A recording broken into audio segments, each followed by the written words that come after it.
បាទបងប្អូនណាស្គាល់ផ្លែឈើនេះអត់បាទនេះគឺជាផ្លែទំពាំងបាយជូរព្រៃបាទផ្លែនេះគឺផ្លែម៉ោសបាទមានខ្លះក៏ក្រហមខ្លះក៏រាងកម្មៅខ្លះក៏បៃតងបាទស្តៀងនឹងពាំងបាយជូរស្រុកយើងដែរដែលមានពណ៌ចម្រុះដូចគ្នាប៉ុន្តែនេះទំពាំងបាយជូរព្រៃ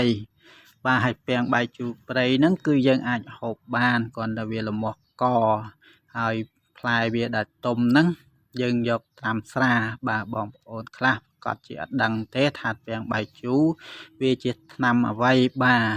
គឺមានប្រយោជន៍សំខាន់ហើយសម្រាប់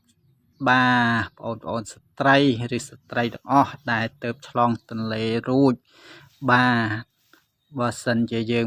ដាក់ផ្លែពាំងបាយជូរព្រៃត្រាំស្រាទុកបាទវាសម្រួលសាយឈាមបាទធ្វើយើងឆ្លងទន្លេរួចហ្នឹងបាទសម្អាតឈាមដែលនៅក្នុងស្បូនយើងបានស្អាតណាស់បាទដែលវាកកក្រោយសម្រាប់កូនរួចបាទធ្វើឲ្យវាក្តៅវាលាយធ្លាក់មកបាទឲ្យយើងស្រួលនៅក្នុងពោះហើយសម្រាប់ខាងបរោះយើងបាទក៏សម្រួល